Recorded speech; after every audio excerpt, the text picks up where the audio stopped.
Bonsoir et bienvenue, chers internautes. Si vous nous prenez en cours sur Pépé Soupe, restez connectés. Le point de l'actualité débute dans un instant.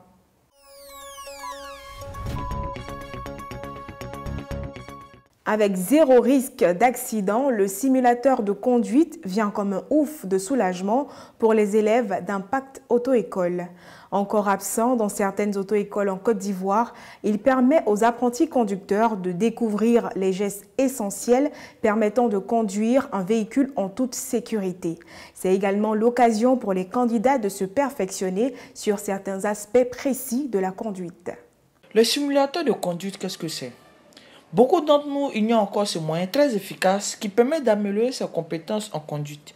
Mais ne vous inquiétez plus, parce qu'aujourd'hui nous sommes du côté de la Riviera Palmeraie avec M. Diboué Loto, directeur général de Impact Auto-École, aussi enseignant de la conduite automobile du code de la route et de la sécurité routière. On a des apprenants qui ont du mal à assimiler certains cours. En fait, l'assimilation ça prend du temps. Donc pour donner cette chance-là à ces personnes-là aussi de pouvoir mieux assimiler, et tout doucement, on a eu cette idée-là comme ça de mettre en place un simulateur de conduite. Avec le simulateur, on a un risque zéro accident. C'est-à-dire que vous pouvez être en train de conduire le simulateur, vous faites des accidents et vous reprenez sans problème. Mais par contre, en situation réelle sur la route, vous êtes d'accord avec moi que là-bas on ne peut pas reprendre les actions. Le simulateur me donne une vue de la vie réelle. Ici, ce simulateur, on trouve tout ce qui est dans la voiture physique, on le retrouve ici. En définitive, nous retenons que le simulateur de conduite est un excellent moyen pour accroître ses compétences en conduite. Mais force est de constater que le simulateur n'est pas encore présent dans toutes les auto-écoles. Nous incitons donc toutes les auto-écoles à opter pour ce joyau pour le bien-être de tous ses clients. La saison pluvieuse, aussi favorable soit-elle pour les cultivateurs, ne fait pas pour autant ami-ami avec les commerçants. Les clients refusent de sortir de chez eux, ce qui ralentit l'activité commerciale d'Assouan-Pauline. Cette résidente de Boaké a tout quitté pour se consacrer entièrement à la vente d'Aloko.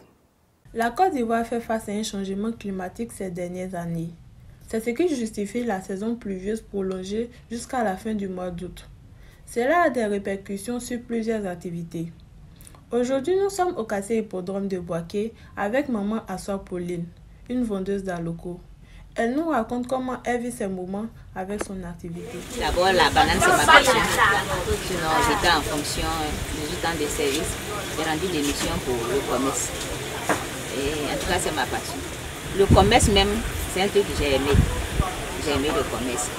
Et j'ai commencé sur beaucoup de choses, mais avec la banane, en tout cas, j'ai vu que ça m'arrangeait beaucoup. La pluie, là, bon, il y a des gens qui ne sautent pas, ni pendant la pluie, ou bien après la pluie aussi. Donc ça fait que de marcher là. Inès, la fille de Madame Assoa, se rend donc disponible et prête pour intervenir quand il commence à pleuvoir. Bon, avant de la pluie, quand il pleut comme ça là, on n'arrive pas à bien pleurer, donc on est obligé de faire des dessins parasol là. Fermer un peu. Maintenant, quand la pluie cesse, on se lève pour mettre à sa place. D'accord, par jour, vous pouvez faire ça combien de fois comme ça? S'il pleut, c'est ça on fait. Cette situation n'empêche pas les clients de venir faire leur achat chez Madame Assoa, qui est reconnaissante envers Dieu. Car pour elle, c'est une grâce de pouvoir faire son activité et avoir le même rendement qu'au moment où il ne pleut pas. Contrairement à bien de ses confrères ferronniers autodidactes, Adama Kouandé a reçu une formation. Avec un fonds de 20 000 francs CFA, petit à petit, il parvient à ouvrir un atelier de ferronnerie à la Riviera Bonhomin. Comme tout métier lié au travail du fer, la ferronnerie a laissé sa marque sur Adama. Robert Bassenga et Prunelle Assalé étaient à son atelier pour nous faire découvrir son portefeuille de compétences. Après sa formation au métier de ferronnier, Adama Kouandé, un jeune homme, décide d'ouvrir un atelier de ferronnerie. C'est au quartier de la Riviera Bonhomin que nous le retrouvons. Nous, on fait un peu de tout aussi, les grandes bâches, les chapiteaux, les stores, les antivols, les portails, presque tout ce qui concerne le fer et puis la bâche. Chaque dimension des bâches a son prix. Les grandes bâches à bris, on les monte à partir de 400-450 000. Quand c'est avec les tubes, Galva 50 ou 45. C'est un métier qui est beaucoup intéressant. Tu peux apprendre la menuiserie dans la ferronnerie, la peinture et puis même l'électricité même. On bricole tout dedans dans la ferronnerie, il y a presque tout dedans. C'est un travail, il faut être beaucoup prudent, parce que ça blesse. Moi, je me suis blessé même du doigt à cause de ça. Tu dis les yeux, il faut te protéger en soudant, et puis souvent porter les gants. Ça m'a pris 1 an parce que nous, on n'a pas de soutien. C'est mieux de faire toi-même que d'aller prendre crédit ou aller voir un parent pour t'aider. Ouais, j'ai même construit tout ici.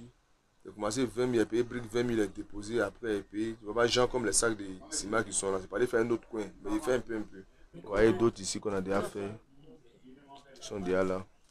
Il y a plusieurs quoi, et puis il y a les chapiteaux qui sont là, il y a les entrées des garages.